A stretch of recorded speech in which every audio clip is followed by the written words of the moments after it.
Alright, so I made a video on the very first beta of this game, and now here is my video on the second beta of this game. And I just want to go ahead and say that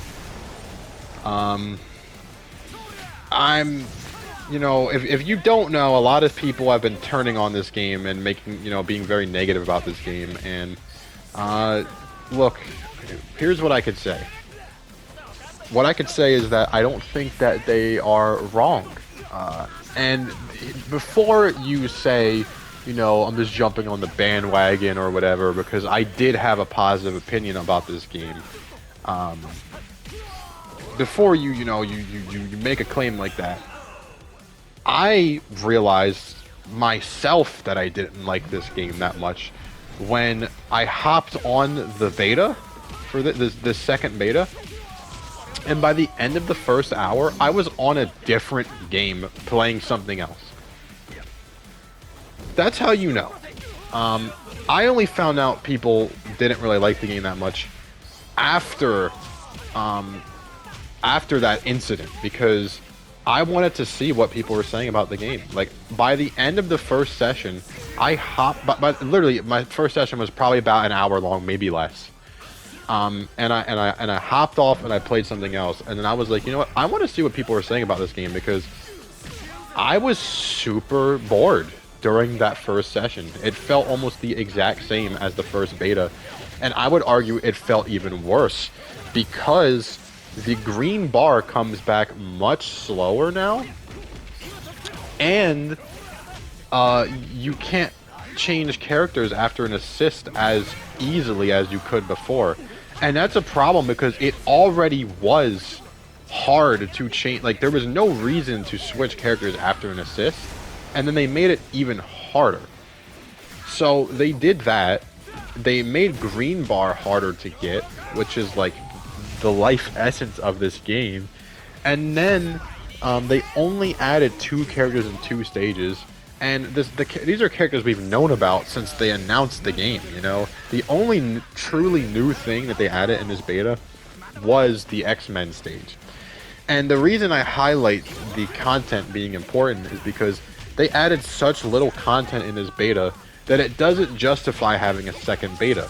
So, if that's the case, what would justify having a second beta?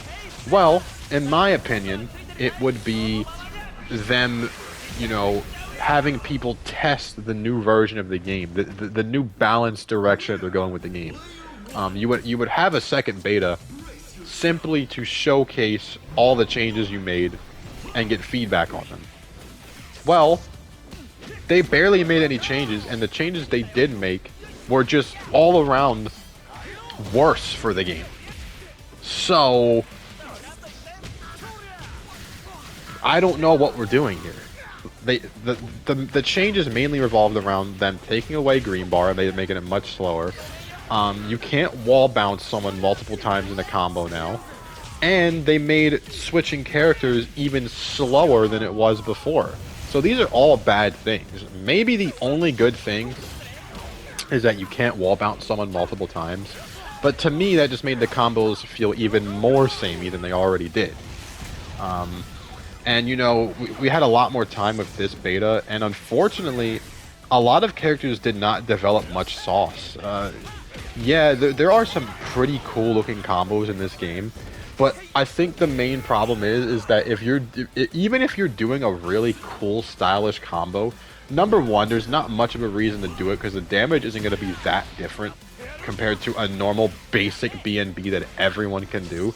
But on top of that, even if a combo is saucy, it's gonna use the same assist animation for every single character in the game, where you call it an assist and they like shoulder bash the enemy like that, they, like, run at the enemy and hit them with something. All combos are doomed to look very I say as he popped up. It's funny.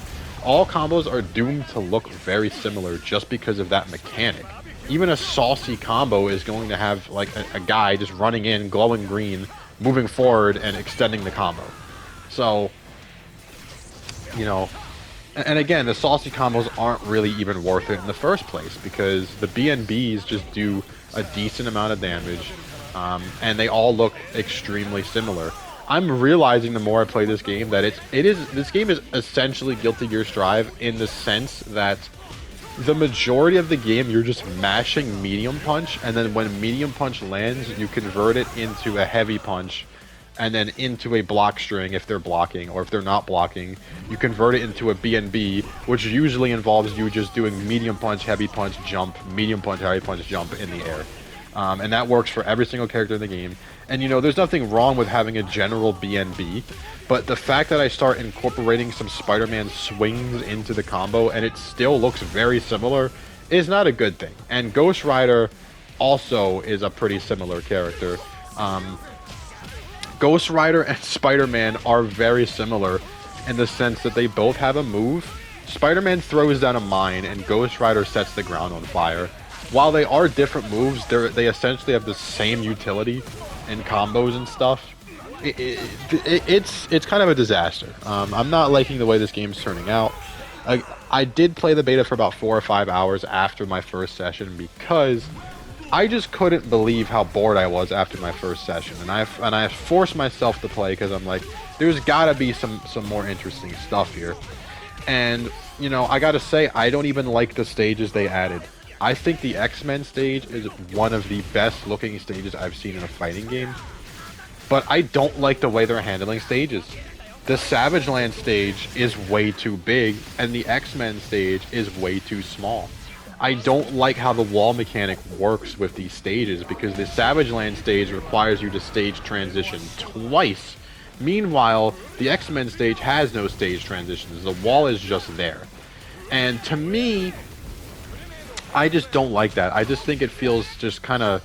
It doesn't feel very competitive. I don't know. Like I know Tekken has obviously very different stages, but I just don't think it works here. I don't like I don't like stages having different sizes. I think it's a bad idea. It doesn't feel good. In my opinion, every stage should be like this stage right here. You should have to stage transition once to put them into the corner. I don't like the Savage Land stage because, again, you have to stage transition twice to get to the wall. In the X-Men stage, there is no transition. The wall is just there, in this stage specifically. But what I can say about the Savage Land and the X-Men stages is that, in my opinion, this game has the best stages in an Arc System Works game. I love these stages, and it just hurts that the music in this game is so bad, because if these stages had some just absolute banger Arc System Works songs, it would be amazing, but they don't, unfortunately. You know, if they had some, you know, classic Guilty Gear style music for these stages, it would just be absolutely insane. But the soundtrack for this game is also not very good, so unfortunately that doesn't add much to the stages, but I imagine the stages would be even more sick if they had a banger soundtrack to go along with them. But I do love the way the stages look in this game. It's my favorite part about the way the game looks, the stages. I just think they look insane. And they come a long way from the PS2 looking backgrounds of DragonBallfighterz. I don't know if people remember, especially that island stage, just, oh my god, the level of quality on their 3D models back then was just horrific. So they really stepped up their game, which is cool. But you know, my main concern with this game is that they are pulling an Arc System Works in this game, and I genuinely don't know how much more I can just take dealing with Arc System Works before I just give up entirely. And I remember having this combo with my friends when back when this game got announced, because this game got announced like right before Invincible Versus got announced. And you know, a lot of people in general, not just my friends, but a lot of people in general were saying that Invincible Versus looks very like cheap and low quality compared to rivals, Tokon. And yeah, Tokon looks like a much higher budget game. It is a much better looking game. But I distinctly remember trying to explain to them that I have a strong feeling, due to the developers of this game and the developers of Invincible Versus, that I think Invincible Versus is going to be a much better game than this game, just based off of, you know, past experiences. And unfortunately, I seem to be right. You know, if you like this game more than Invincible, that's fine. But it's completely undeniable, just the day and light difference between the developers. This game is getting the Arc System Works treatment, and if you don't know what that is, let me explain what the Arc System Works treatment consists of. It consists of them holding multiple live stream events, hyping up things, and then you watch, you know, maybe the live stream event is an hour long, maybe the live stream is 2 hours long. You watch it, you get to the part you're waiting for, and they don't announce anything, or they recap information you already know. This is a big problem in guiltygearstrive. They would make you watch like an hour-long live stream, and then they wouldn't reveal anything. Genuinely just laughable. They did it multiple times. Just recently it happened. They announced that they were teasing a new game, and everyone was really excited. So we watched this long Arc System Works Direct filled with just garbage, throwaway games. We get to the new game announcement, and it was Damon and Baby. Arc System Works just has a tendency to do this. And with this game, it's no different, because during that Arc System Works Direct, you would have thought that there was going to be news for this game, and there wasn't. So then there was a state of play, and you're thinking, okay, there's going to be news for this game, and then there is news for the game, and we're excited, and then you see what the news is, and it's, oh, we're having another beta, and there's one new stage. So they're just doing the classic Arc System Works thing of just wasting everyone's time when it comes to these live stream events. But that's only the first half of the Arc System Works treatment. The second half of the Arc System Works treatment is just doing whatever they feel like doing. Let's take a look at, you know, DragonBallfighterz, guiltygearstrive. When it comes to the balance patching, you have no say in the balance patch. We as a community, we have zero say in what gets changed. The only thing that gets changed is what they feel like changing. They'll just, you know, change whatever they want, buff, nerf, whatever they want, just add mechanics. Whatever they feel like doing is what is going to happen. If they receive backlash on a patch, if a patch is really, really hated and just absolute outrage, you know what's going to happen? Nothing. They're going to completely ignore it, and they're just going to continue doing what they want to do. You know, it's not going to be like other fighting games where, yes, sometimes other fighting games, Tekken for example, they're going to release patches that are horrible. And they're just going to do whatever they want to do. They're not going to listen to the community. But at the very least, you know, when Tekken, you know, released that really horrible patch, what did they do? They openly came out and apologized. And, you know, they're trying their best to fix their mistake. Arc System Works would never do that. If they released a patch that was genuinely horrible, which they've done multiple times, you just have to wait for the next patch and hope that whatever they decide to come up with is going to fix it, because they're not going to listen to the community. And we're already seeing examples of that in this second beta, because every change they made in this beta just made the game feel less saucy and more just boring and samey. And it is nice that they had a survey to listen to feedback, but may I remind people that guiltygearstrive had multiple surveys throughout its life cycle, and the patches still seem to just do whatever they wanted to do. DragonBallfighterz had years worth of feedback, and then they just add patches that just turn everyone into God. Like,